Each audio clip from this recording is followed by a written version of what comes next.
here on VSIN, the Sports Betting Network.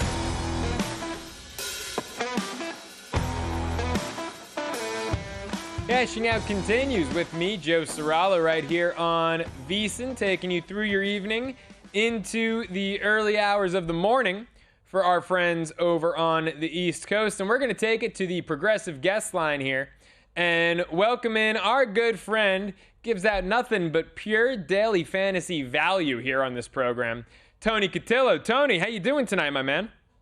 I'm doing good, buddy. How are you? I'm great. I'm fantastic. Now that you're here with us, can't wait to get an eye on where the value is this coming week, man. I'll tell you what, let's dive right into it because this name you've got here at quarterback, this is not a guy that we are used to talking about, whether it's props, whether it's daily fantasy. Usually we only mention this guy if we are fading him. What do you like, Tony? Yeah, man, listen, here's the thing. You talk about DFS.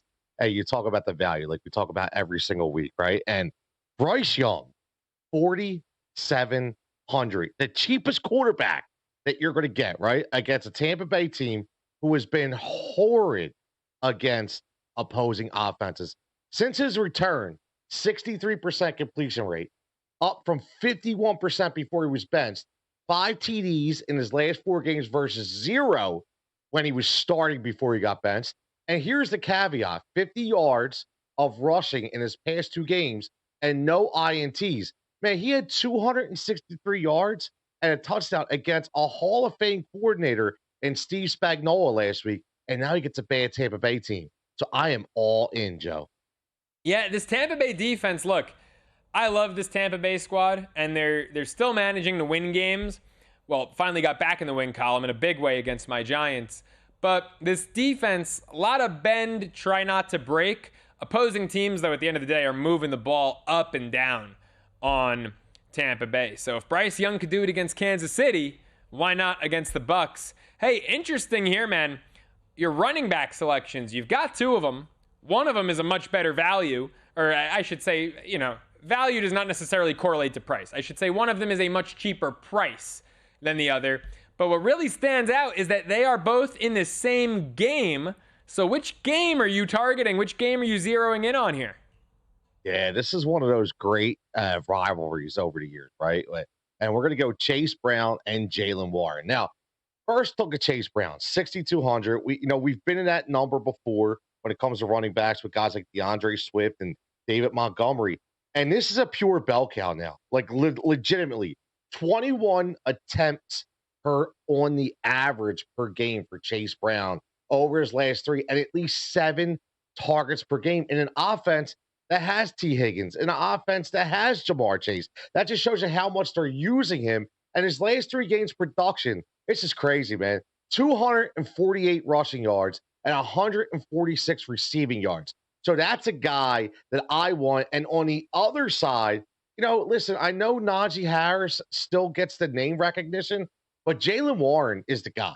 He's getting more passing work week to week to elevate his numbers. Since he gives up 5th most points to receiving running backs, and over his last, 3 weeks, he's averaging 13 attempts, but besides the 50 rushes, he's getting 4 targets, 3 catches, and 25-plus yards. So this is a guy that I look at. He doesn't need to score, Joe, and he's still going to get you good points.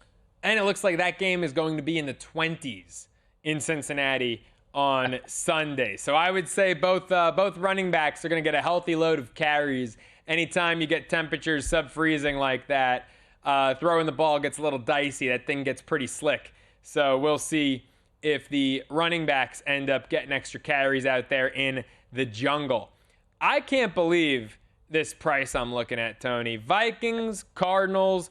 I mean, this receiver ran circles around the opposition last Sunday.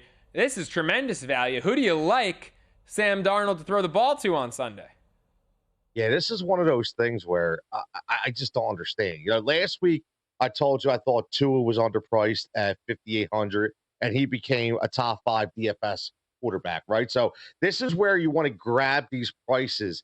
And 5,300 for Jordan Addison, becoming the go-to number 2 guy, 3 touchdowns last 4 weeks, 20 yards per catch over the last 2 weeks. And here's a big thing. There's no secret that he's starting to elevate his game ever since TJ Hawkinson has come back and asserted himself as another target. So you figure you have to worry about Justin Jefferson, you have to worry about TJ Hawkinson. That gives all that space for Jordan Addison, and he's really excelling. And this week at 5,300, there's no reason for him to do the same. What about in that Colts-Patriots game up in Foxborough? That's a tough one to figure. I will say, speaking of Addison, I love that game from a side perspective. I love Minnesota laying 3.5 at home. This Colts-Pats game, I saw that 2.5, and my initial urge was, oh, I got to lay it. The Colts are definitely a better team than New England. But I don't want to let that game in Miami skew me too much towards fading the Patriots. Now they're going back at home. It's going to be cold. They're playing a dome team. What's your favorite angle for this game, at least in terms of the DFS market? Yeah, I definitely like. I do like New England in this game. I'm a big Drake May guy, and I know that Richardson's played well, but he's still not that guy to me yet. Like he still has more to prove, and even Jonathan Taylor hasn't been running the ball with as much conviction as we would expect. So looking at the receiving end for New England, one of these guys, the unsung PPR heroes, is Demario Douglas. Right? He's that guy nobody talks about. He's like the garbage guy, right? Steady PPR producer, double-digit points in his last 4 weeks, and he's not touchdown dependent. No touchdowns, and still getting you 10 to 12 points. So if you're in a deep league, if you're playing DFS, a guy's 4,700, here's a guy that, basically gets you your winning ticket that nobody else is starting week in and week out. I love it. I love it. Sometimes you got to look deeper down the lineup to get some value. Here's another guy with a similar price. You think Bryce Young at $4,700 is going to have a good week? Well, who's he going to be throwing it to, Tony? Let's team him up, man. Let's team him up with the ageless veteran. Well, I'm shocked. To be honest with you, he came back this year. Like, I thought, here's a guy in his 30s. Like, you know what? Screw it. I'm going to go relax for the offseason. No, he comes back on a team that's not winning anything. And what he does is he runs great routes. He's a great pass catcher. And he's instantly the number one wide receiver on his team now on an offense that's starting to gain momentum. And Tampa Bay can't cover route runners, let alone good route runners. So, last week he gets 3 catches, 47 yards. Which I really like about that is showing he had a higher yards per catch, which means he can still get out there and get it, Joe. So I think he's going to have a big day and score one big touchdown as well. Tony, wrap it up with a tight end pick for us. Who do you like this week? Last week we hit on a really cheap with Zach Ertz, who scored 16 DFS with that late touchdown. I'm going to go Juwan Johnson versus the LA Rams. I always have my weird angles. And the weird angle with this game, before I even give you the stats, is the Rams had such a horrific time stopping Saquon Barkley that I think they're going to over-pursue on the running attack with Kamara, which is going to leave that second line of coverage open for a guy like Juwan Johnson, who has a 15 yards per catch average over his last 4 games. And he always has a line of 3 targets, 3 catches, and 35 yards. He's just a touchdown away from giving you that monster game. Tony, talk to me about that game, because this is one, as I'm trying to mold my Ceraulo pick 6 for Thursday night's episode of Cashing Out. I've got a couple bets that I'm already absolutely all in on. I just mentioned Minnesota to you. I gave that out on the program yesterday. That is my first lock-it-in play of the week, but I need 5 more to round this out. And there is something unconventional yet intriguing about taking the Saints +3 at home in this one against the Rams. You like Juwan Johnson? I mean, the Saints offense coming off a bye week, little time to prepare. The Rams just got boat raced by the Eagles. Now they have to go on the road to a tough environment, whether the Saints are good or not. What do you think about this game? This is a tough one for me.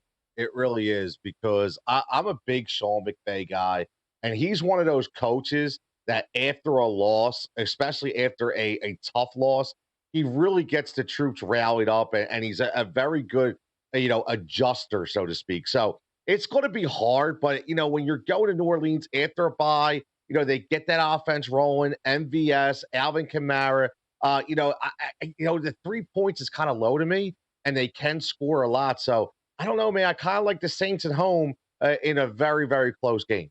Yeah, when did Sean McVay take over with the Rams? Was that 2017? Ooh. Because if so, since 2017, they're the second best team ATS coming off a loss in the NFL. 26, 19, and 4, 58% in that time span. That's the signs of a good coach, man.